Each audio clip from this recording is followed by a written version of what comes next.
Hey, hi, welcome back to the SystemVerilog aggregated data type session. So in the previous session, we had seen about singular data types and the primary distinction between net and variable types. And we had seen different newer data types that are introduced and about their scope, lifetime, type compatibility. So we had understood those concepts. Some of those concepts are going to be applicable with the aggregated data types as well. So in this session, with the background of that singular data type, we will use that as a base and build build on the top of that how you can combine multiple singular data types and build more complex data types. Okay, so those are actually the aggregated data types. So the agenda for this particular session, we are going to look at a structure data type where you can put together multiple singular data types that we had seen so far. Then there's a concept of unions where single storage can be looked at in a different ways and can be accessed in different ways. And then we look at a concept of packed and unpacked and how it is useful to access the data. So we will look at it, and then there is a special data type for modeling the memories. We look at that. Then we will go with the arrays. Whereas when we were looking at structures and unions, we were grouping different data types together as a single unit. Whereas when we generally go to arrays, of course we can build arrays of structures as well, but we are going to be looking at arrays of same data type as well. Then we look at multi-dimensional arrays, two-dimensional and more than two-dimensional, and then how the packed versus unpacked concept also exists in the multi-dimensional arrays, how that affects. Then we look at dynamic arrays, which are very important, and then we look at associative arrays. This is something new for some of you guys. This is equivalent to your Python dictionary or Perl hash. So it's equivalent to that, wherein you can use a different index type than the integer index type that we have been using for arrays. Then we have queues. Queues is also another important data type, SystemVerilog data type. We look into the queue. We have used this data type in building the 5.4 testbench scoreboard, if you remember. And then we look at various array methods that are available. These are also very useful, and we will learn about them, and that makes arrays more powerful as well.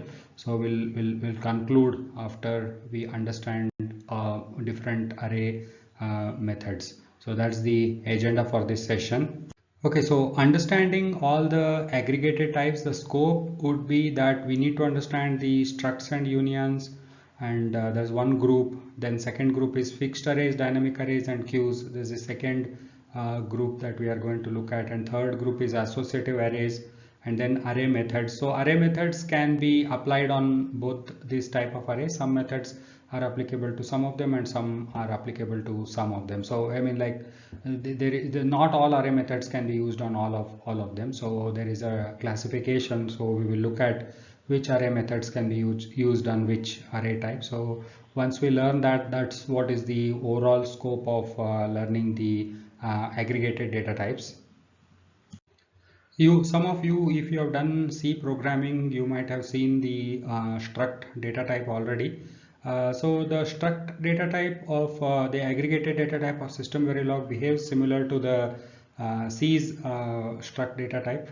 So structure represents the collection of different data types. So whatever the data types that we had seen, like for example, integer, real, enum, we can put all of them together and create one collective data type, because there could be a lot of related information. Like if we define a packet or a data structure that is present in a memory for doing a direct memory access, there could be different components, right? Like I could have, let's say, even for doing a simple DMA, I might have to provide like what's the source address, what is the destination address, and let's say those could be 64 bits, and then I will have the number of such locations that I want to transfer, and those could be a unsigned integer type. So now I can put all of that information in a form of one struct. So there are different data types, I'm grouping them together, and once I group them together, they can either be referenced as a whole. That is, I can assign, let's say, one struct data type that I have created multiple variables. I can assign one variable to another variable as a whole, or I can look at like what's the source address, what's the destination address, what is the count. So I can look at it in the parts.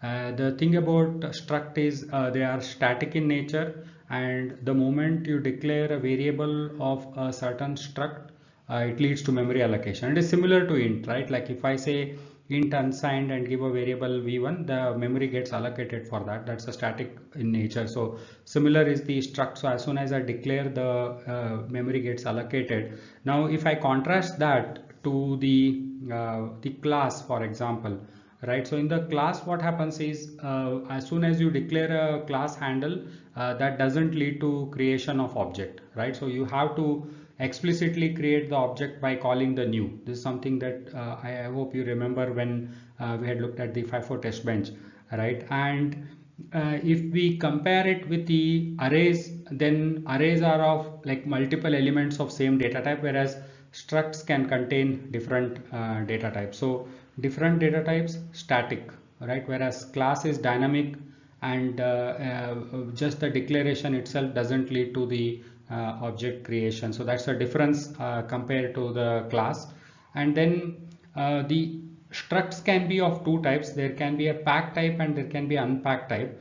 And what it refers to is like we have declared multiple data types within a struct, and now the storage needs to be allocated for those elements. How the storage is allocated, depending on that, they are called packed and unpacked. In the packed, there is a ordered data packing rules that it needs to follow. So for the data elements, how the storage needs to be allocated is restrictive, or it's defined in a certain order. So that is packed, it kind of representing that everything is packed together. And because of this restriction, only certain data types can be used in the case of packed data structure. Whereas unpacked, it can store the data for the elements that we have defined in the structure in any implementation dependent manner. There is no restriction as to, okay, it has to place the first element here, the storage for the second element here. There's like that, there are no restriction on that. There's unrestricted way that the storage can be allocated. And all the data types that we have in the SystemVerilog, you can create structs using them in case of unpacked.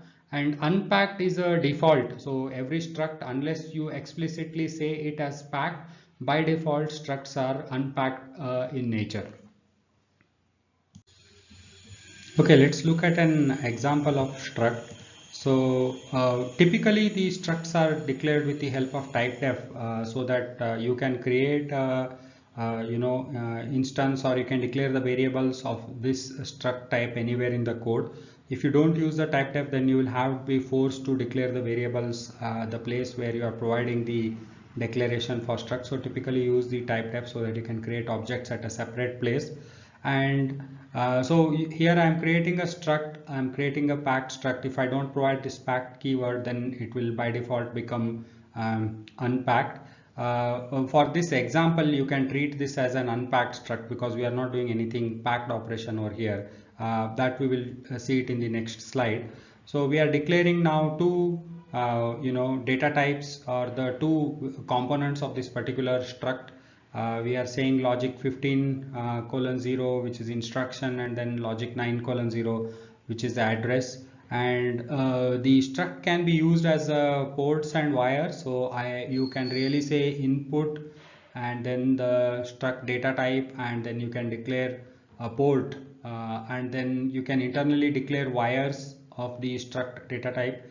And once you have declared a wire, you can do assignments, like a continuous assignments to the internal variables of your struct using this whatever the IP in variable, the wire, and then you are saying like the address equal to whatever the PC program counter value, or instruction is equal to some RAM data. So you can once you have declared it as a wire, then you can use the internal variables present within the struct, and you can assign them. and you can assign them as a whole as well. Here I am showing this the way. So there's a special tick operator in the curly braces. You use the name of the variables and colon the value that you want to assign, and then again name of the variable colon value, and then this will be assigned as a whole. This is the way you do like a static initialization for your structure. This is how you use it in the design usage. I'm just showing it as an example. For the verification purpose, we generally declare struct, and as soon as we declare, we know that it gets allocated. We can assign between these two, like I can assign this value to this value and maybe pass it on to another component for using the values present within the structure. And so here we have seen that we are able to see that we are able to access it in parts. We are able to initialize it as a whole, static initialization. We are able to assign it as a whole. So this is the different ways in which struct can be accessed. You can print the content of entire structure using this %p format specifier, and you can create actually nested structure. So I can create instruction packet, and then I can create another struct of some special instruction type in which I can create multiple instances of this instruction packet, or I can create different structs and I can combine them together. Also I can create arrays of struct. So all those operations are possible on the struct data type. So let's look deeper. So the last one we looked at that one, although we had declared it as packed, but we operated it like an unpacked. Now let's look at what exactly packed mean. So a packed struct, you can think of it like you are actually subdividing a vector into subfields. What do I mean by that is, let's say if I had this 12-bit vector called ISA, right, and I want to access this in three parts. That is, I want the 3 to 0 over here, I want to access it as separately, and I want to call it as like a operand 2, and I want 4 to 7 to be accessed separately, I want to call it as operand 1, and then 8 to 11 I want to call it as an operation. So that is how I want to subdivide it. So I can actually now create a packed struct to access this vector as a subfields, and I am giving a names over here. So I am saying struct packed, and I'm declaring operation of 4 bits, op1 of 4 bits, and then op2 of 4 bits. And what the packed structure does is, the first member specified becomes the most significant bit in the vector. So this is how if I declare a variable of the type isa underscore ps, then the way this struct gets organized in the memory is in this format. So it will store the operation in most significant bits, and second op1 in the second field, and then the op2 in the third. So this is how the 12 bits gets allocated, and it will be stored in this particular order. Now that we know that this gets stored in this particular order, what we can do is, whenever we declare variables of this type of a struct, we can directly assign this vector value. So for example, if I assign this 12 tick hex 2ab, then it's as good as doing this static initialization, that the operation will get the value of 2, and the operand 1 will get the value of a, and the operand 2 will get the value of b. And the main thing about packed struct is that in various hardware usage cases, we store the like a control information in a memory in certain format. Okay, and now to represent those structures in the way they are packed in the memory, or it could be a packet that is packed in like certain bits in certain order, right? Those are all actually vectors. In a way, if you think about it, it's a big vector. Although like when we store it in memory, it could be multiple locations of either 32-bit or a 64, depending on the memory capacity. But in essence, it's one full vector where different fields we are organizing it with a different significance, and we have to, any data we need to pack it in that order, so that when the hardware reads it, it will look into those specific positions. So for modeling those, you can use the packed struct. So that is the significance of packed struct. And in the absence of packed struct, what you can do is you can always declare such variables and use the like a concatenation operator like this without any colons to pack the values of fields explicitly. So that is also something we do. Actually, when we look into the UVM, the sequence item objects, we will see like we'll have a pack unpack functions where we will really do the packing and unpacking ourselves. But this struct provides, like a packed struct provides an automatic way to accomplish that grouping of information and ungrouping you can do automatically using the packed struct. That is the significance of the packed nature of this struct. Okay, so unions are actually a way to access a single storage with different names and aspect ratios. Aspect ratios meaning that you have defined a vector of one type and you want to access it in different sub vectors, right? So that is the aspect ratio. Or you are accessing it with different names as well, the way I am showing it in this example. So let's look at this example. So we have a union, and unions can also be either packed or unpacked. By default, unions are unpacked. So I'm declaring a 12-bit vector over here, and I'm creating a struct packed which consists of 3 4-bit fields, which is again 12 bits. So now what happens is when I create a union, when I declare a variable of this union ISA UP, which is a packed union, then the total storage capacity will not be 24 bits, right? It's not this 12 bits plus this 12 bits. It's not 24 bits. Rather, it's only 12 bits. Okay, so only 12 bits are allocated. And now those 12 bits can be accessed either as a whole using this variable, or they can be accessed using this breakup of 3 4-bit variables. But it is a single storage that is can be viewed in two different ways. It's kind of, think of it like our interface mod ports, right? So I have a single interface, all the signals, and the mod ports are kind of allowing you a different view. It's not exactly that, but think of it like that. So you have a single storage, but you are allowing that storage to be viewed in different formats. So for example, what happens, I can say instruction.isa and I'm assigning the 12 bits as whole. So I'm saying 12 hex 2AB over here.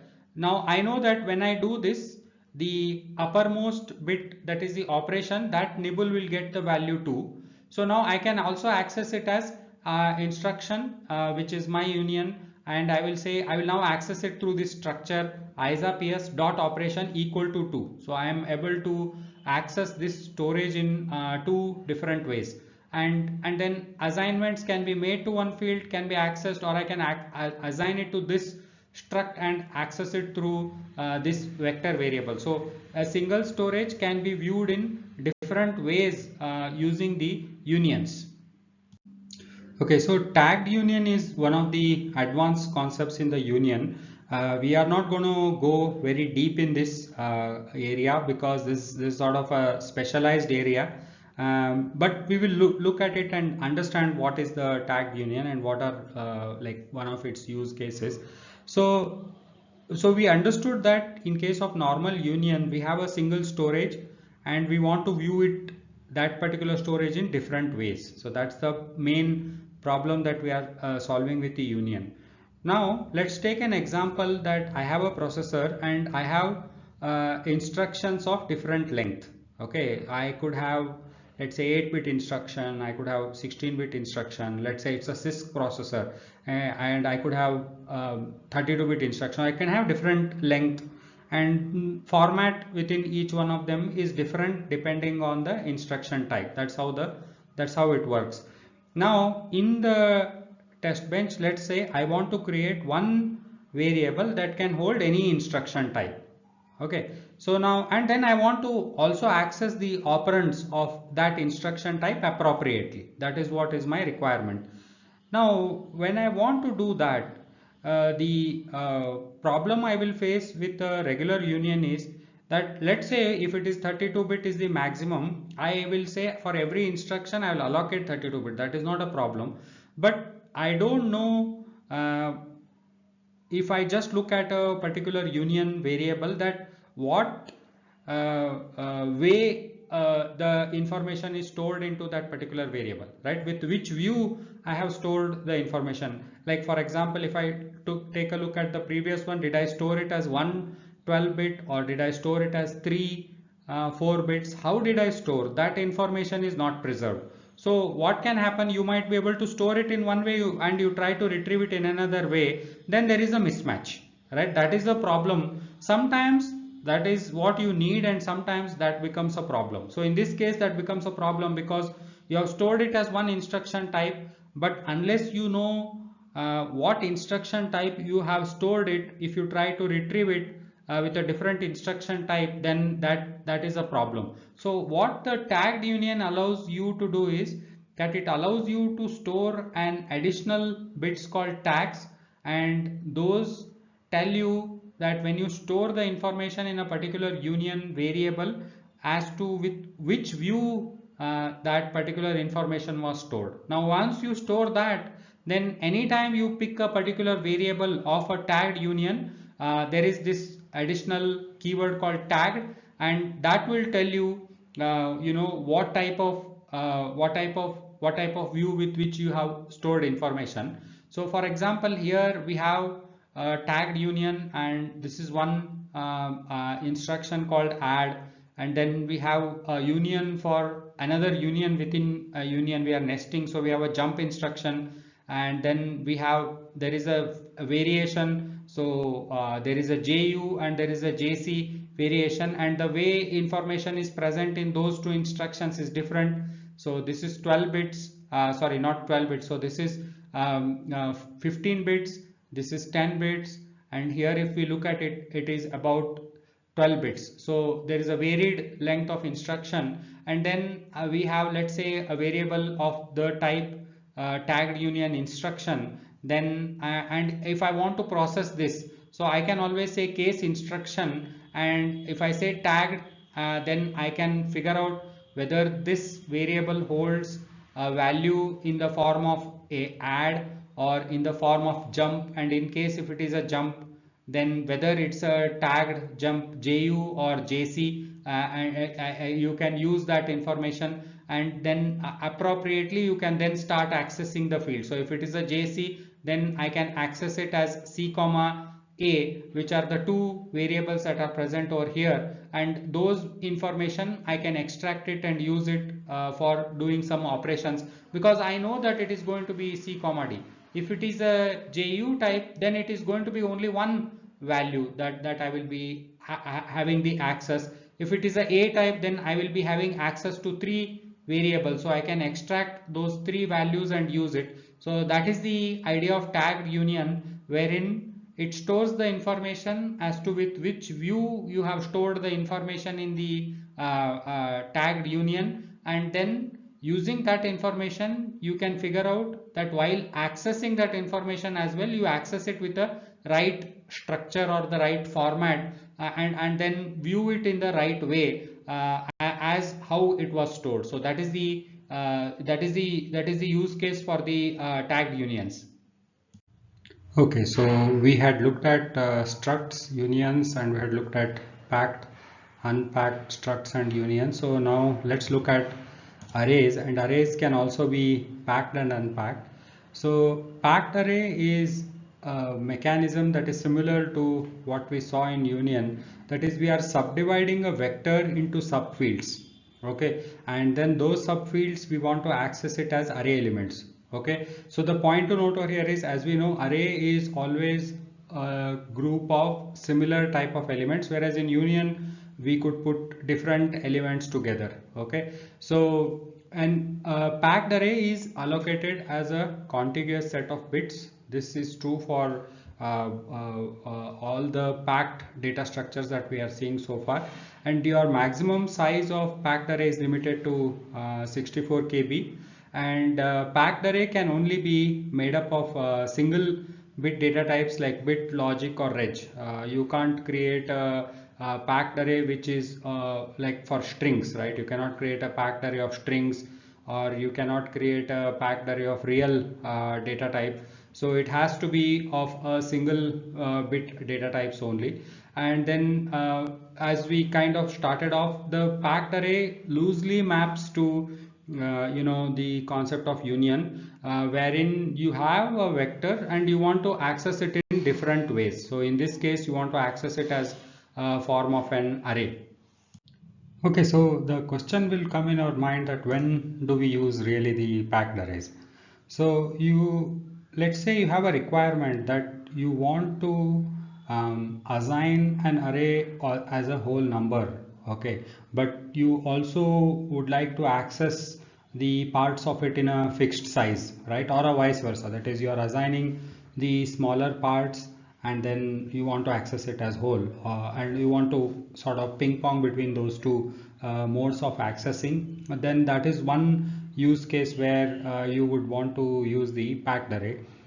So let's take a real life example. So let's say we have a USB host controller, and that host controller has 4 USB ports, right? I mean, we see our own laptops contain 4 ports, right? So now let's say we have a wrapper on these 4 USB controllers, and each controller is giving a port status of 4 bits. So now we are combining those 4 bits, and let's say we are creating this 16-bit combined port status signal from that wrapper and giving it to the test bench.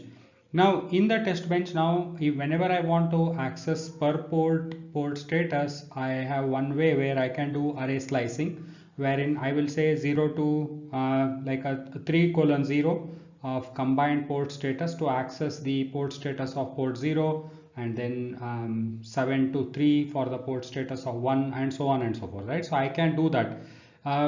But one thing that can happen is that tomorrow, if the port status bits changes from, let's say, 4 bits to 5 bits, then I have to change my slicing, right? That was one problem that I'm going to have. And what we really have in this single vector is actually a group of 4 groups of 4 bits. That is what we really have. So in order to access it in that way, right, this one single vector, if I want to access it that way, what I can do is I can create this packed array. And in this packed array, now you have to note that there are both the dimensions are same, so you have to pay attention over here. So this first dimension from the left is actually this index. Okay, so that is the first one, and second one is representing that there are 4 bits. Okay, this 3:0 means there are 4 elements, and each of the element is made up of 4 bits. So this second dimension is what is actually representing the 4 bits, and this first dimension is varying from 0, 1, 2 and 3, and the second dimension is telling that there are 4 bits in each of the location or in each of the position.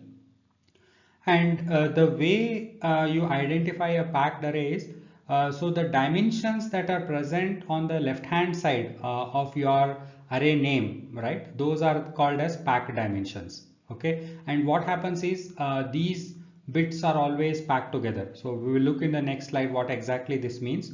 Now to address these 4 groups of 4 bits, we can use this type of a convention that I can say packed array, and then I can say 0, 1, 2 and 3, and I will be able to access each one of these slices, or each one of the elements present in the 4-bit element present in that, I will be able to access it. Okay, so when I am saying 0, I am referring to this dimension. That is a point that you need to keep it in mind. It's not this dimension, it's not the second one, this is the first one. That is what I am referring to by saying 0. Okay, and the other benefit that you can gain out of packed array is that now you can assign this as a whole, right? So I can, although this is made up of 4 elements, but I can assign this as a whole, and then I can try to access, like for example, 0th and first location, second location and third location, and extract the respective values from that particular bit vector. So that is something that I can do. So like a packed array, I can assign it to combined port status, and then using this 0, 1, 2 and 3 indexes, I can extract the individual controller's port status and I can process it if I want. Or I know that in this context of this example, this may not be valid, but maybe in some other case, what I can do is, although these are different pieces, I can perform an arithmetic operation or any logical bitwise operation. I can perform operation on this array as a whole. Okay, that is something that's very useful, mostly useful when you are in the design domain. So you can perform the operations on it as a whole. So that is what the usage of the packed array allows you to do. Okay, so here let's look at how the let's contrast between the how memory gets utilized between packed arrays versus the unpacked array. Okay, so we are taking the same problem. We have this 16-bit vector, and I'm declaring this packed array. This first dimension is varying between 0, 1, 2, and 3, and the second dimension is representing that they are 4 bits each. So this is very important point that you should remember. And if I do dollar bits of this A packed array, then it will tell me it is 16 bits. Okay, you can try it out. So it gives you a very clear idea that it is 16 bits. And if I say dollar size of A packed array, it indicates 4. That is the first dimension is what it is indicating. So 3:0 means there are 4 elements. Okay, so this is one point that you want to keep it in mind. This is representing 0, 1, 2, 3, and this is representing each of these 4 bits.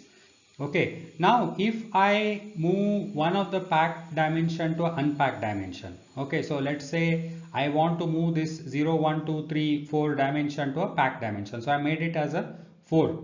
Okay, now when I do this, I essentially am representing the same amount of data, but in the memory, assuming that if the memory was of 32-bit data width, then the packed array would be allocated in a single location and all the 4 elements will be packed in a single memory address.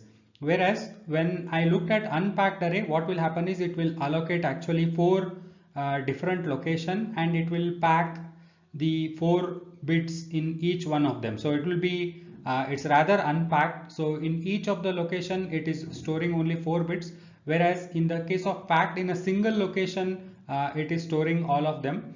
And of course the unpacked, the reason why it does it is that it allows now the flexibility that it can now store any data type, right? It can store string, struct, object handle, so any of the data type, because it has the flexibility to allocate the memory as per it has a flexibility that it can do implementation defined allocation of memory. There is no strict ordering requirements, whereas when we allocate the packed array, depending on the dimension, it has to be packed and it has to be ordered. So that requirement is not there with the unpacked array. Okay, so unpacked array can be made up of any data type, and so like for example, packed array, we had the restriction that it has to be either a reg or a bit or a logic single bit data type, but there is no such restriction on unpacked array. So you can see that we are able to declare an unpacked array of integers, and unless there is a special use cases the way we discussed in the previous scenarios for the packed array, there is no reason to really use packed arrays in testbench. So most of the testbench use cases are all unpacked. And how do you identify an unpacked array? So unpacked array dimensions are on the right hand side of your array declaration. If it is on the left hand side, it is packed. If it is on the right hand side, it is a unpacked array.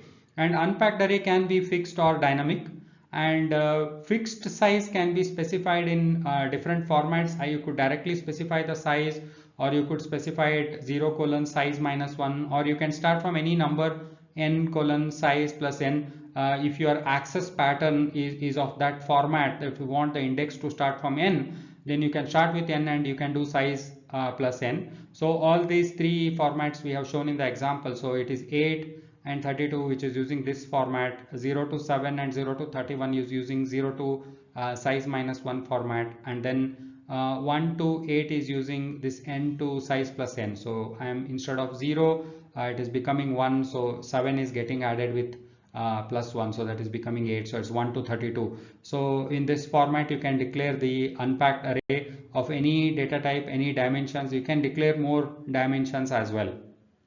Okay, this is one special use case of arrays.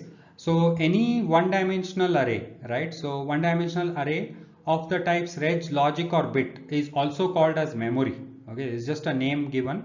And this type of, like for example, here we have logic 7:0, and it's still actually a one dimension because the unpacked dimension is only one, right? So we are saying 0 to 255, and when you do this you can access the any elements saying like, you know, mem of 5 equal to 0 or data equal to mem of address, and then it will you know, return you the value that is present in that particular location.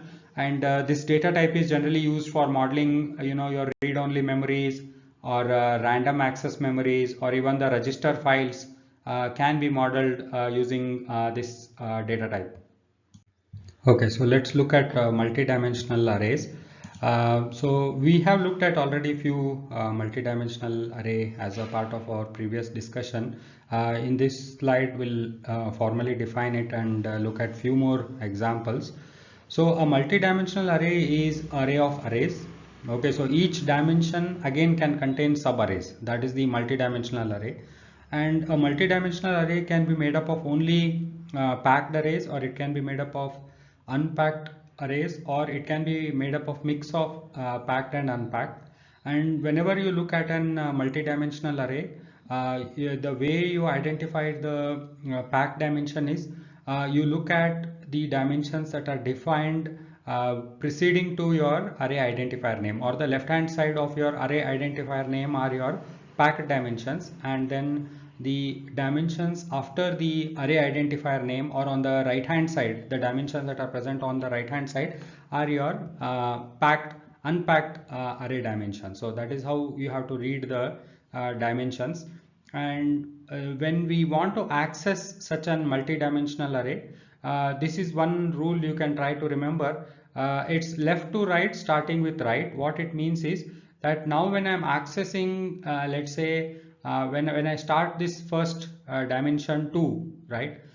So this I'm starting to read it from left to right, and this dimension is the dimension that is starting from the right. So this rightmost unpacked dimension is what I'm starting over. So I have set 5 elements. So this, when I say second, I'm referring to the second row or the second dimension from this unpacked dimension, and then I'm saying 1, and that 1 means the dimension from this 2:0. So this array as a whole, it essentially consists of 2:0, which means 3 elements, and each element is made up of 4 bits, and we have 5 such entries. So if I write down the organization, it looks something like this. So I have 3 groups, right? And in each group I have 4 bits, and I have 5 such entries. So on line 117 over here, when I'm saying a unpacked array 2 of 1, I am coming to this first. I am starting with this unpacked dimension 2, and then I am going into the packed dimension 1. So the packed dimension I am going into this one. So the 2:0, I am going into the packed dimension of 1, and that is the value that I have assigned over here. So after this 117, if at this 118, if I look at the content of this array, this will look something like this. So the int, the default initialization will be all zeros, and then when I assign it at this line 117, the content of this entire multidimensional array will look something like this. Okay. And for the unpacked dimensions, you can perform all the operations. For the packed dimensions, you can perform all the operations that are allowed on the packed array. For example, we looked at that the packed array is looked at whole, right? It's a complete vector. So I can say a unpacked array of 3, for example. So this is the full 12-bit vector. I can add that up with, let's say, the 2, which is again another 12-bit vector, or 3 nibbles plus 1. So I can do that. So I can perform an entire operation, and this is only possible on packed dimension, not on the unpacked. Unpacked, it will always be the individual element, and in the packed, it will be performed as a whole. Now when we like, for example, you can perform like a 2 nibble copy. That is, I am saying from row 1, I can copy the nibbles 2 and 1, that is 2 and 1, to the location, the row 2, I can copy it to 1 and 0. So I can bring it over here. I can do this 2 nibble copy at one shot by slicing. This is, anyway, I think like we have seen it in with the other arrays as well. But the point to note over here is, I mean, the slicing is something that we have seen. That's the part I'm referring to. So when you omit any of the indices, then it references the entire array. So that is the point that you need to remember. And the arrays it can be statically initialized. So if I want to randomize this array with like a full random values, I can say default colon $random. Okay, with this one I can initialize this entire array with the random values. So this is sometimes very useful. And let's look at few more examples. So here we have an array of integers, and here we have all unpacked dimensions. So it's a 3 dimensions, but all 3 of them are unpacked. Similar one, these two are actually they have the matching dimensions of 2, 3 and 4. So 2, 3 and 4, and this one is 2 dimension array with the first dimension of 5 and second dimension of 4. Now why we are looking at these dimensions is that now we can operate. Like if the dimensions are matching, then I can assign the subarrays completely. So for here, for example, I am assigning A of 0, 2 with B of 1, 1, and this will copy the 4 ints, because the first dimension will be 2, so there will be 2 entries, and then in each of them we have 3. Then each of that location consists an array of 4 ints. So that's why when I said 0 of 2, I am actually referring to these 4 ints. So I can copy all those 4 ints, right? And then here again I can copy the 3 sub arrays of 4 ints each, right? This is 3 array made up of 4 ints each. So when I said A of 1 equal to B of 0, then this 3 and 4 are matching. So that's why we are able to perform this copy over here. So it is copying the three arrays, because each one of them are pointing to 4 ints, right? That is what is happening. You can even assign an entire array, and then you can assign compatible subarrays, because here if you look at it over here, so the third dimension, the last dimension is 4 over here, and this last dimension is also 4. So when I said A of 0 colon 1, I am referring to 4 ints, and when I am saying C of 4, that is the 4 is from this one, so fourth 4 ints, right? So that's what I am referring over here. That also I can copy. So this way, when you have the compatible subarrays, you can copy them as a whole. Okay, so I know this is slightly, I think, like once you try out few of these arrays and like really declare them and then initialize them and then try to print them in parts, it will become clear. So I think definitely you should experiment a little bit, then you will gain the clarity. Especially this mix of packed and unpacked is definitely slightly confusing, so this you have to experiment to get more clarity.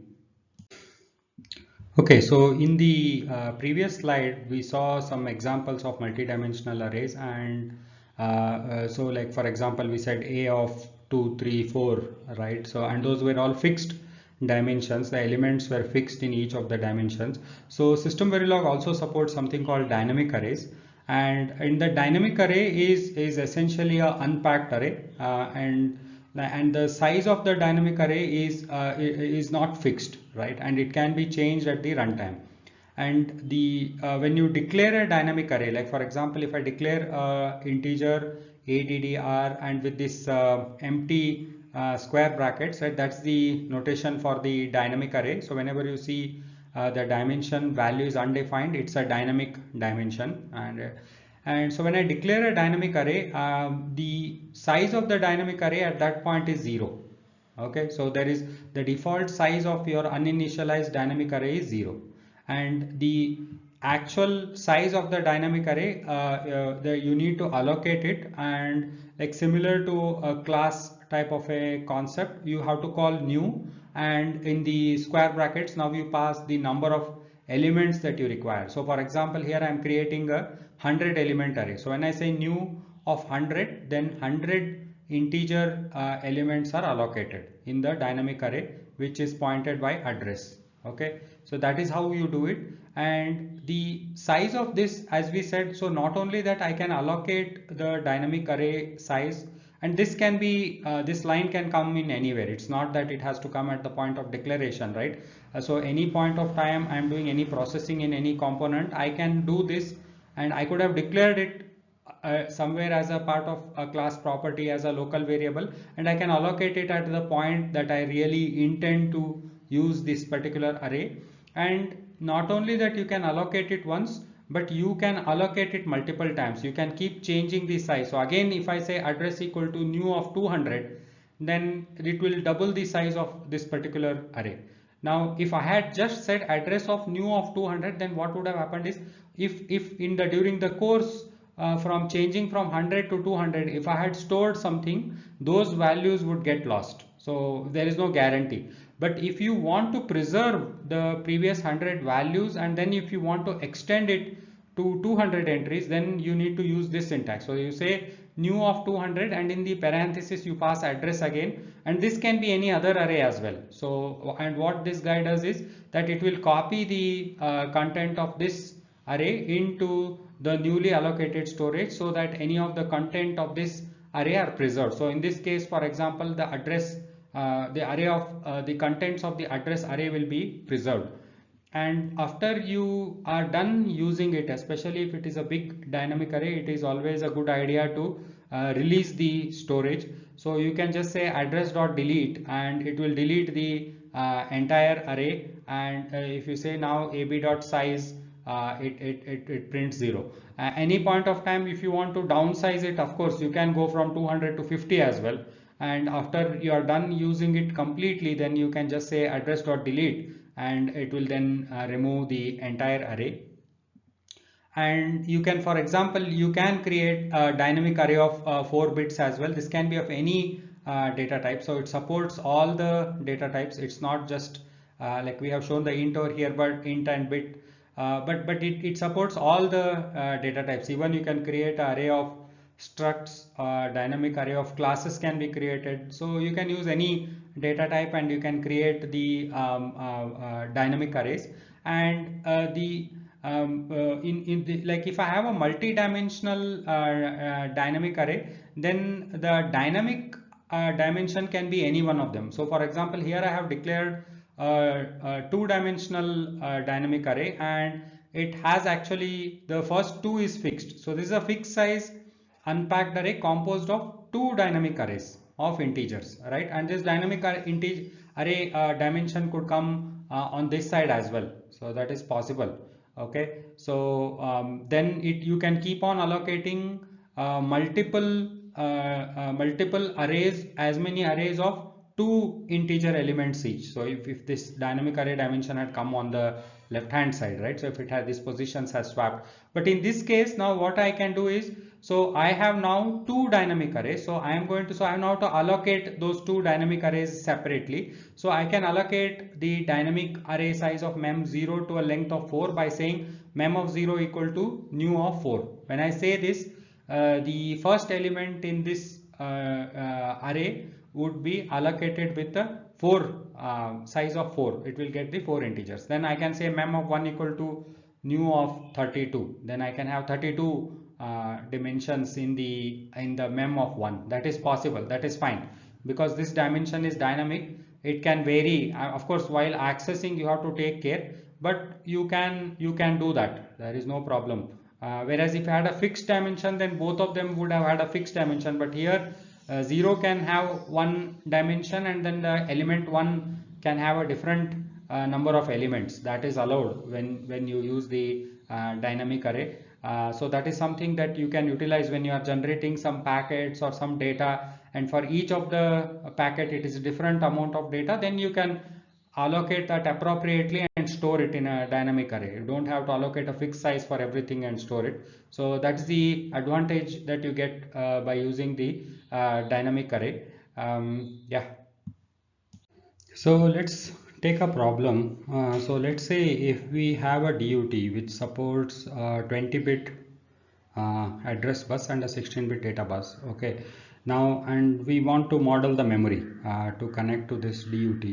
Then how should we go about it? right? So one way is simplest way is I can say bit 15:0, that is 16 bits. I can say declare a mem, and then I can make a fixed array of 2, and I'm using this exponential operator. Here I think I have it should be 2 raised to 20, right? So if I do that, then I am allocating essentially 1 MB of memory. Okay, and what will happen? So if I run a test, and in the test, let's say I do 100 random accesses that are getting generated from the DUT, then I'm just using 100 locations out of 1 MB that I have allocated, and that's not at all a good thing, because we are allocating so much of it but we are using a very small portion of it. So then what is the solution to this problem? So in the past we saw, like, let's say dynamic array, right? So I can declare a dynamic array, but if you declare a dynamic array, then how will you allocate? And let's say you decide to allocate every time an access comes, then how will you store like what address the particular access had come? And then maybe you, instead of creating bit 15:0, you might create an array of a dynamic array of struct which stores also the address, so that every time access comes you create a location and then store the address and the data together, and then every time another access comes you scale that up and copy the previous ones, as we had seen in the previous example, right? And then keep doing that, but and then whenever a read access come, you have to search through all the structs and find out the matching address, and then give away the data belonging to that location. That's all very hard to manage. There is no real optimum solution for like a sparse data space, right? So because out of 1 MB we are just accessing 100 random locations, we don't know which 100 of those we are going to access. So for such a problem, like using your fixed array or a dynamic array, fixed array, of course, it's wasteful of memory. Dynamic array, you can try it out, but it's very hard to manage. And all the solution that we discussed, that okay, we could use struct and store address and all that, you can do all of it using the associative arrays. Okay, so in the associative array, what happens is typically when you use the either the fixed array or the dynamic array, the indices that you use when you access a particular location, you always use a integral value. Okay, integral value is what you use as a indices for accessing the array dimensions. Whereas in the associative array, you can use index of any type. That is another thing. So IO could really be using string. Okay, you can use a string, and then you say and that particular value of string you are storing something, like for a given state I am storing something. So this index type can be anything. And the second thing that is important is that the location of your associative array gets allocated only when it is accessed.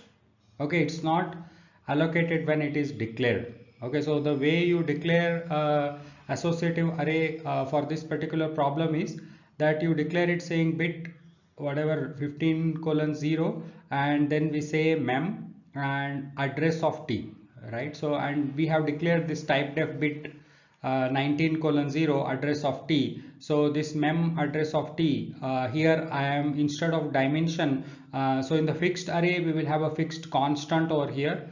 For the dynamic array we leave this square bracket empty, and for the associative array we are using a data type, and that data type indicates the index type. Okay, so when I am declaring this on this line 174, I am not allocating any memory. Okay, I'm not allocating any memory. It is just the array declaration is provided. Now when I try to access this particular associative array, let's say I take one random address. Let's say I take this random address of C underscore ABCD, and then when I try to write this particular location saying mem of right address, the right address is of the same type, address underscore T, which is the index type for the associative array. When I do this, when I store the some value in this particular location, is when the location gets allocated and gets initialized. So at this point of time, this associative array contains only one element. That is what has happened. So now I can keep doing accesses, 100 accesses. So whenever the accesses are coming, I am allocating and storing the values. And when the read type of an access comes, I have the, like, there are various methods supported on the associative array. I will show you some of those. So I can always check mem.exists and then read address. And then if that particular location has been created in the associative array, then you can read the data by passing this particular read address. Now note that we have not allocated array up to this address. We have not allocated so many locations. We have allocated only one location of this 16 bits type at this particular address. That is the speciality of the associative array, and it has various other methods supported to be able to use it. So we'll look at that next. So here, before we jump into the methods, let's look at one more example. So I can have an associative array that the element type is string and the index type is also string. Okay, both of them are string. So it's not an integral index, it's a string index, and I can store, let's say this is a test test database type of a array. So I can say when the name test1 is passed, I want to run the basic test. When the string is passed as test2, I want to run low power. When test3 is passed, I want to do error injection. When the default, if none of these are passed, then default I want to run a default test. So I can store statically information into the arrays using this tick and the curly braces, and then I can reference the index value colon whatever is the data value. So this is typically this type of initialization and this type of access mechanisms you will also see in Perl and Python scripting languages. In Perl it's called as hash, and in Python it's called as dictionaries. So now what happens is whatever the string values that we are initializing are the locations that get initialized, and then you can access it using string, not through the integer indexes. And the locations present in the associative array can be deleted by passing a particular value, and when you pass that particular index value, only that particular location gets deleted. And if you don't pass any value, and if you just call mem.delete, and in the parenthesis if you don't pass any specific index, then the entire associative array gets deleted. Okay, it removes everything. And we have already looked at exists. So exists, I can pass a particular index value, and it can check if that particular index value exists in this sparse memory, and if it exists it will return 1, if not it will return 0. And you have this method called num and size, and both of them help you return like what's the total number of elements present in your associative memory.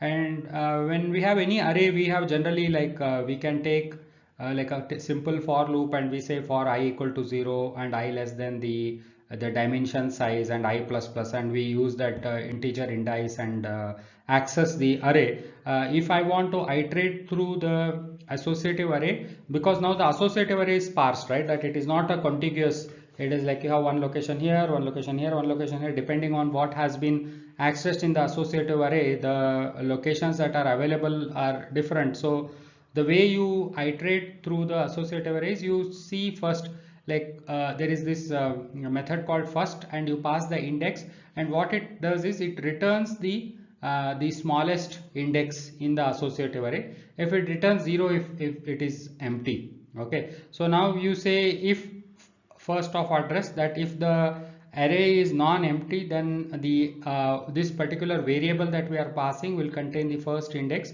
Then you can come into this do while loop, and then you can utilize it for whatever processing that you want to do. And then you have another method called mem.next. So next gives the next possible address till the last location is reached. So it will keep returning that particular value in the address, and it will keep returning 1.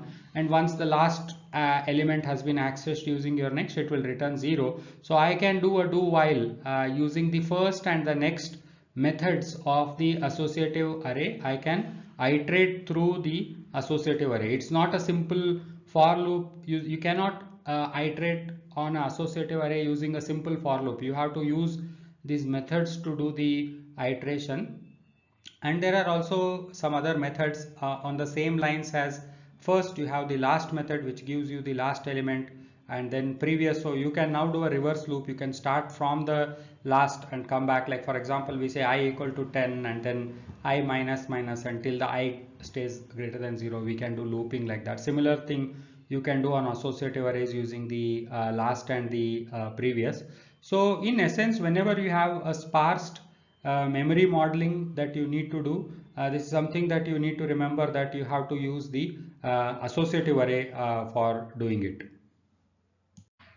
Okay, so we have looked at fixed arrays, we have looked at like packed, unpacked, we have looked at multi-dimensional arrays, and we have looked at dynamic arrays, we have looked at associative arrays, and now we look at queues. Queues is another data type that is supported by the SystemVerilog. If you remember, we had used this data type for modeling the scoreboard in our FIFO test bench. Okay. So what is a queue? So queue is similar to your dynamic array, but the difference is that it's a ordered collection. Okay. So what do I mean by that is the ordered collection, it provides the additional functions to make it behave like, you know, first in first out or last in first out. So your ordered behavior, that is, I'm putting in an element into the array in certain order and I want to take it out in certain order. So if you have such a requirement, then you use the queues. But if you do not have the ordering requirement, that is, you don't care about the order in which you are inserting and that order doesn't matter to you, you just want to dynamically insert, then you can just rely on the dynamic array as well. So this has this ordering information that gets preserved provided you use these methods. We will look at those methods. So 0 represents the first element in your queue and the dollar represents the last index, and the queue is, as we mentioned, is nothing but a one-dimensional unpacked array, okay, which can grow and shrink automatically, which is nothing but your dynamic array. Okay, queues are declared using this same syntax as unpacked array, but the only difference is the index that we use for the queue will be dollar. So dollar will specify the array size, and as soon as if we declare a queue, there is nothing that really gets allocated. The queue gets allocated only, again, in a way similar to your associative arrays, that only when you start using it, then when you start pushing elements into it, is when the size of the queue starts growing. Okay, so that is how the queues work.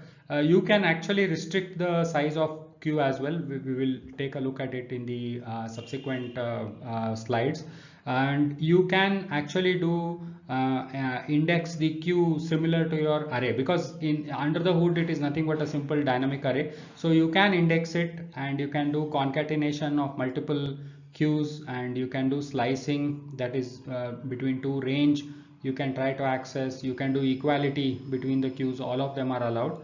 So let's look at few simple examples. So let's say I have bit 720. This could also be, let's say, a byte, like queue of dollar, and the dimension being dollar indicates that it is a queue, and you can initialize it. I have initialized it with 4 values, and then you have this built-in method called queue.size that tells you what's the size of the queue.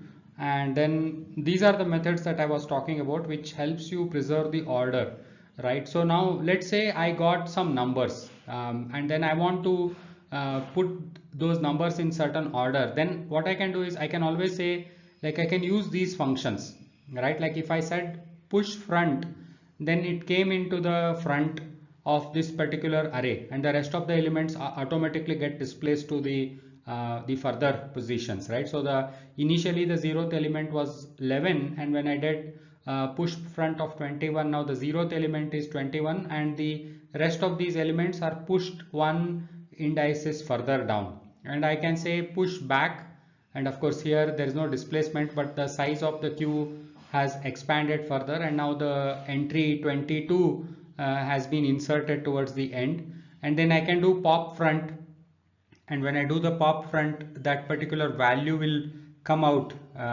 whichever is at the head of the queue, like 21 has come out and the size of queue has shrunk.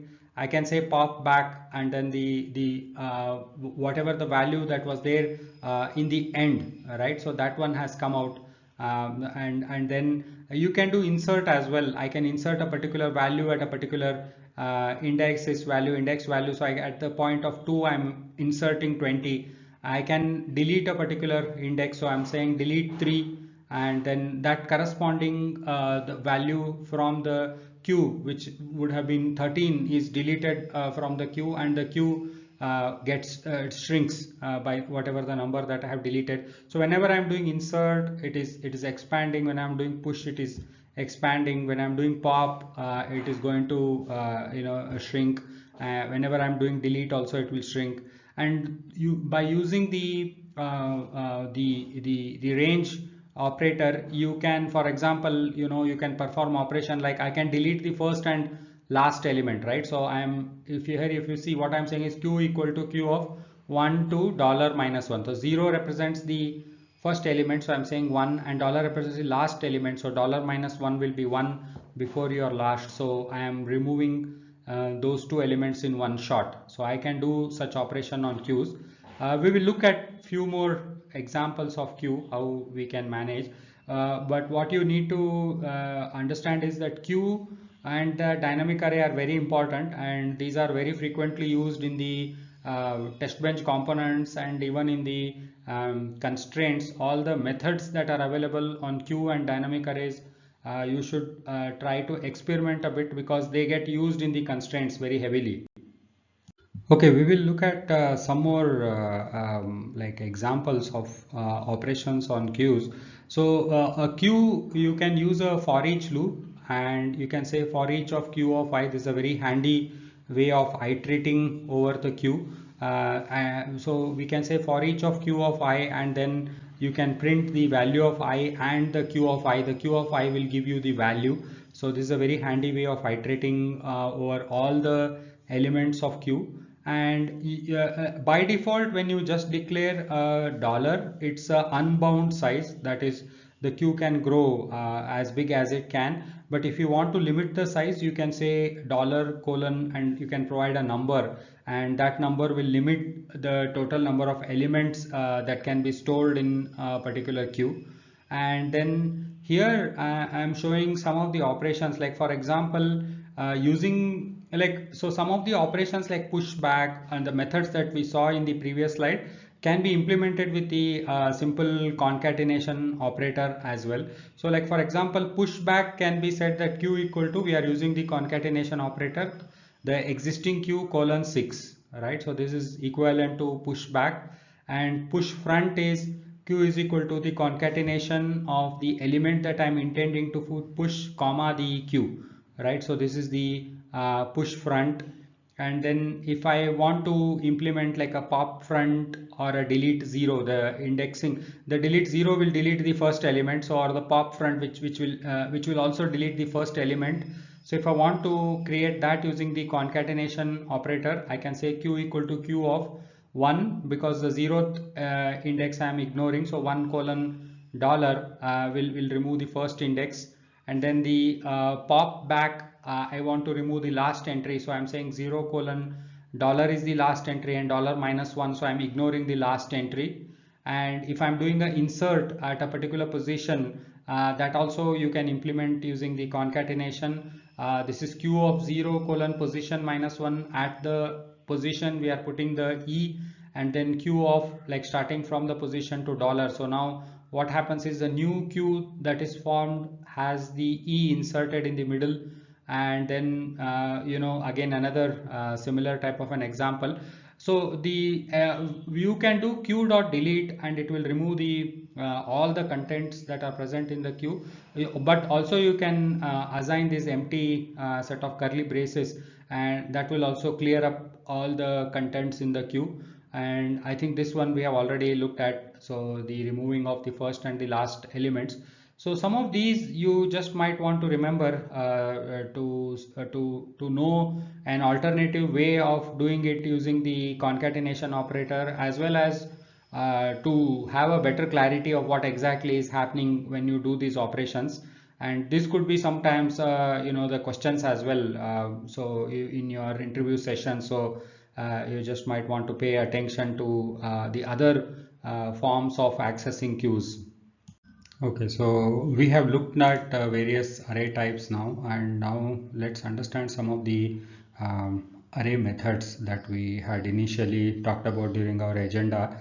And these methods are very useful while building the test bench components, as well as some of these methods can be used even in the constraints and during the behavioral randomization. So we will talk about it. So first category of array methods are array locator methods, and these are useful for searching the array elements. So you can either search the values that are present in the array or the indices of the values for certain search criteria. Okay, so like you are searching for something, and what are the indices of the arrays that are matching that criteria, or the exact values itself those are matching. So either of them you can search using the array locator methods, and these are very useful in building your complex scoreboards, because you would have stored all the reference data in, let's say, some dynamic array. Now like some response can come out of order, and then you have to search and match it. So to perform, like, or you might be, let's say, you're verifying a caching system, and you have stored several addresses that are cached, and then other access comes, whether that is expected to be a cache hit or not. So various such things you can perform using these array locator methods. They are useful even in bus functional models, wherever you are tracking something, and then some event happens later, and you have to search among the existing previous events or the previous information that you have stored and want to compare it. The array locator methods are useful. They can operate on only on unpacked array, they can operate on queues, but the return type of these array locator method is always a queue. And we have index locator method that whenever we are searching for indexes, the index locator method returns a queue of integers for all arrays except for the associative array. So when you do the array locator methods on associative array, as we have seen, the associative arrays can have a different index types. So it will return, like when you try to search the indices for the associative array, it will return the array containing the index type that you have specified. For an associator, it's a string, it will return the string. If it is some other data type, whatever the data type of the indices that you have specified for associative array, it will return that. But for rest of them, as we have seen, it's all integral indexing, so that's why it returns the array of integers for indices search. And if there is no match found, then you will receive an empty queue. And the search criteria you can specify using the with clause. And then with there are these find underscore methods. With those methods, the usage of with, which is a search criteria, is mandatory. But with min, max, and unique, these are other array locator methods. For these it is optional. Let's look at some examples. So here we have one dynamic array that we have initialized it with the various values. In fact, I would recommend that you can copy these examples and try to simulate and look at the output and try to understand that. That always gives you a better clarity. So we have a dynamic array with some values, and then if I say I of array, which is this dynamic array, find x, this is the syntax, and this x can be anything. Okay, this is just any variable, any name can be used, legal variable name that can be used. And I say with is the construct with which you can specify the search criteria. So I am saying with x greater than 4. So here what happens is, when I call this function goes, and this x with x greater than 4 is equivalent to saying iterate through each of these elements of array and find the array elements that are matching this particular expression. That is what this single line of code means. So it will go and it will try to look for, let's say it will try to compare it for 1, it doesn't match, 2 doesn't match, 3 doesn't match, 4 doesn't match, 5, yeah, so 5 is greater than 4, so you will have 5. Right, and then 6 is greater than 4, so you'll have 6, so on and so forth, right? So then all the matching elements will be returned in the form of a queue. And if you put like a percentage $PR dollar display, then percentage PR, then you will be able to see this output. So then you have, like, here the find was returning the values that are meeting the criteria, and sometimes you might want to get the indexes for doing some additional processing. So you can say find index x with x equal to 8, and then that will return the value of the indexes where the particular element is matching the expression. So here wherever we have x equal to 8, so those two elements, the indices of those two elements will be returned. And you have this find first, sometimes is also very helpful. So you can say find first x with x greater than 18. So it will go through this particular array, and wherever it finds the first value that is matches which is greater than 18, it will return. For example, here the 29 matches, so the value 29 is returned. And same thing here, we can repeat this find first with the find first under index version, and we are saying with x greater than 0, so it will now return the value 9, and 9 is the index of this particular value 29 in this array. Okay, this is present. If I start from 0, the 29 will be present at the index location 9, so that 9 is what it has returned. And then we can say find last x with x greater than 21 and x greater than 29. So here what it will do, it will go through this array and it will try to find out the array elements that are less than 29 and greater than 21. So it will find, for example, 23, 22, 21, satisfying this particular expression. And among them, if you see the last one, which is greater than 21 and less than 29, will be 22. So that is the value that is returned over here. And then you can use this dot max, which is also very helpful. So it will give you the maximum value that is present in this array, or the minimum. And then the unique is also very useful. So if you have a repetition in the array, and if you say unique of x, it will give you all the unique values in the array. So sometimes very helpful while you are implementing the scoreboards or the bus functional models, as we talked about. So you can use this array locator method as well. And yeah, so these array locator methods can also be used in the constraints as well. So that way you have to be conversant with these. So we looked at array locator methods, and now we have the array ordering method. So these methods will help you order the elements in the array. So and they again operate on unpacked array, but it can be a fixed or a dynamic unpacked array, that is fine. But the array ordering methods are not applicable on associative arrays, because associative arrays are, as we have seen, they store the sparse data, so that's not applicable on the associative array. If you have to sort an associative array, then you have to write your own custom methods using those methods that we had seen, like those first, next. Using those, you can implement your own custom sorting method if required for the associative arrays. But for non-associative arrays, you can use these methods. So reverse and shuffle, you cannot use it with. Sort and or sort you can specify using with. Now let's come to the shuffle towards the end. Let's understand some examples. So here we have declared an dynamic array which is initialized with few values. If I say reverse, then it will just reverse this. Like for example, 34, which was last element, has become the first element. 8, which was first element, has become last element, and so on and so forth, right? So last but one has become the second element, and the second element has become last but one. So it has reversed the array.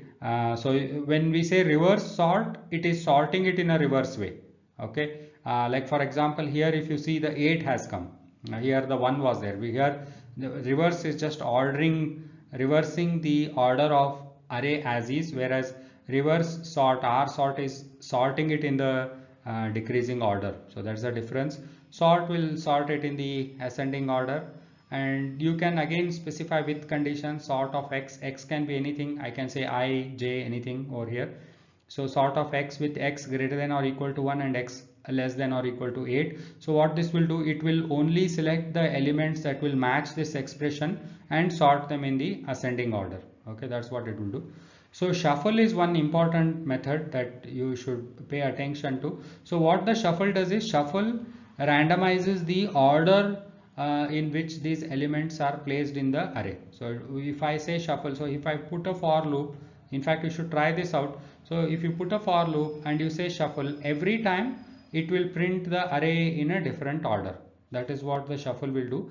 So sometimes what happens, you may not be able to do the full-fledged like a constraint based randomization. So in those cases, let's say through some behavioral code you have generated few values among which needs to be sent out as a stimulus, but when you write a behavioral code, it always generates the values in certain order, and while you apply them to DUT, let's say you want to randomize the order, then you can use the function shuffle. So shuffle will randomize the order of the values in the queue or your dynamic array, and then you send it out to the as the stimulus driving code, so that the DUT sees the different order every time it executes.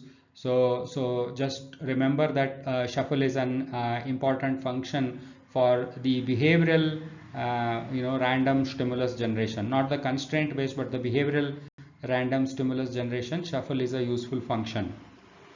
So we have looked at array locator methods and then array ordering methods. So now look at array reduction methods. So array reduction methods, as the name suggests, it will reduce the array to a single value, and it can be applied on any unpacked array. So now you understand the significance of packed versus unpacked.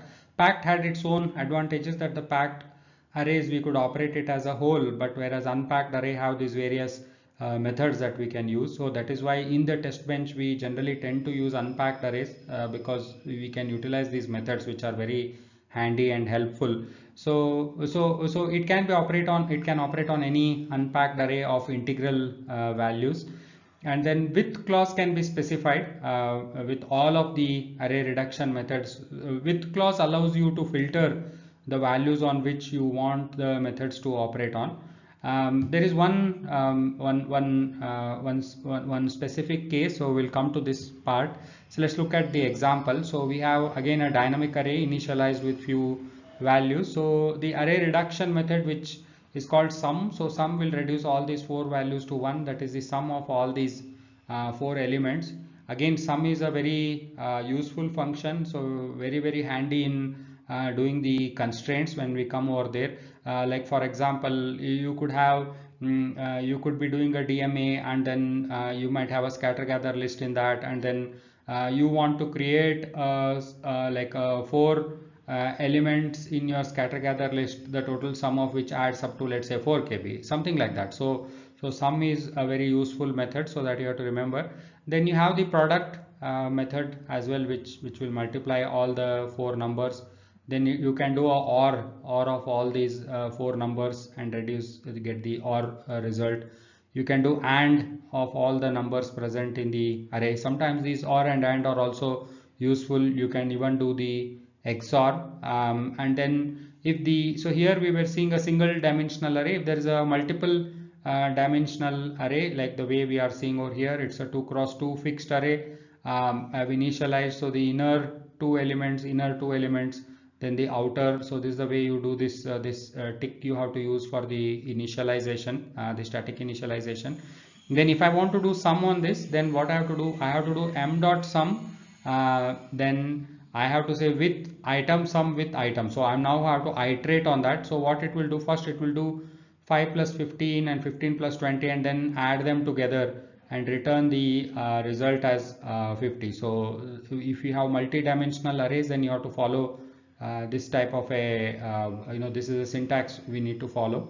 And then this is the special case that I was talking about. So here we have a logic bit array. This is something that you have to be careful with. So I have a logic bit array, and let's say this is of 1024 bits. Now if I want to add all these bits, so what happens is, by default your sum returns the data type of the array. So if I did a bit array, then it will return a single bit value, and that will cause a overflow when I try to add, and hence the sum will either become just a 0 or 1, which is incorrect. So what we are doing, we are using the static casting and we are saying bit error dot sum with we are saying cast each item to an integer. Okay, so when we do that, then the sum will return an integer, so you will get a the value which is the real value, right? Whatever is the sum of these bits you will be able to get. So this is one thing that you have to be careful, that these array reduction methods generate the final result of the type of array. So if you are operating it on a logic or a bit type of a arrays, then and then when you are doing the reduction for OR and or XOR type of things, it is okay, but sum and product type of operations, you have to be watchful of the overflows that can take place. So we have looked at array locator methods, array ordering methods, and then we have looked at array reduction methods. So there's the three category of methods we have already looked at. This is the fourth and the final category called iterator index querying. Okay, what this means is that, as we talked about, right, like when we said find, okay, so it's actually iterating. Iterating means it is looping implicitly, internally it is looping, going over each of the values of the array which is satisfying this particular expression. That's what it is doing. Now when you are doing this search, if you want to use the index that it is using, so the whenever we say for loop, right, we will say for int of I equal to 0, so we have that index and then we say I less than whatever array size I plus plus, that's what we do, right? And then we have access to index. Now when we are doing it with a find, it is doing an implicit internal loop. So if I want to access the index of that internal loop, how do I do it, right? So that is done through this index method. So index method of the iterator returns the index value of the specified dimension. Okay, so if it is a single dimension, just the index will return. If there is a multi-dimension, then you can say index of 1, index of 2. Note the difference, that is a parenthesis over here, it's not a square bracket, it's a parenthesis. So then you can get the iterator index values of these methods. So how is this useful? There are some special use cases, like for example, if I want to find all the items in the array that match their index position, right? So if I have, like on the position 1 I have the value of 1, like I have 0 and 1, or like say 10 comma 1 I have initialized, and now I want to find the position 1 wherein it is matching with the index value. So I can use this. So I can say array dot find with item, which is the value, is equal to item dot index. So item dot index method will return the index of this particular item, and if that matches, you can use it. Like one practical use case could be that, let's say I have two arrays in which I have stored something, and I just want to quickly diff them and find out the elements that are not matching. So I can do this array 1 dot find with, I am saying item not equal to array 2 of the corresponding index. Here of course I am expecting both the arrays to be of same length, right, and I am trying to diff them. So I am saying item not equal to array 2 of the corresponding position I want to see in the other array what is happening. So I am saying item dot index. So item dot index will return me that particular index and I will compare it. So this way the implicit loop that it is doing for the corresponding item, if I want to find the index, I can use the index method, and this is what is called as iterator index querying, and it's useful in some special use cases as I showed you. So this concludes the session on the aggregated data types. So we have looked at the structs, we have looked at unions, and we have looked at packed and unpacked versions of it. We have looked at arrays. Again, the packed and unpacked. Packed are generally useful in design. Unpacked is what we generally utilize in the case of verification.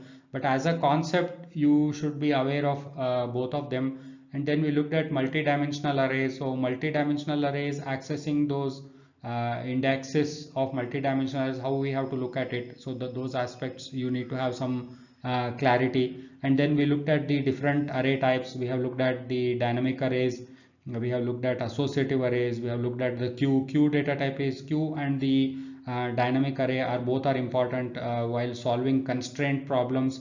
Those two we are going to rely on those, so you need to familiarize yourself with those two data types.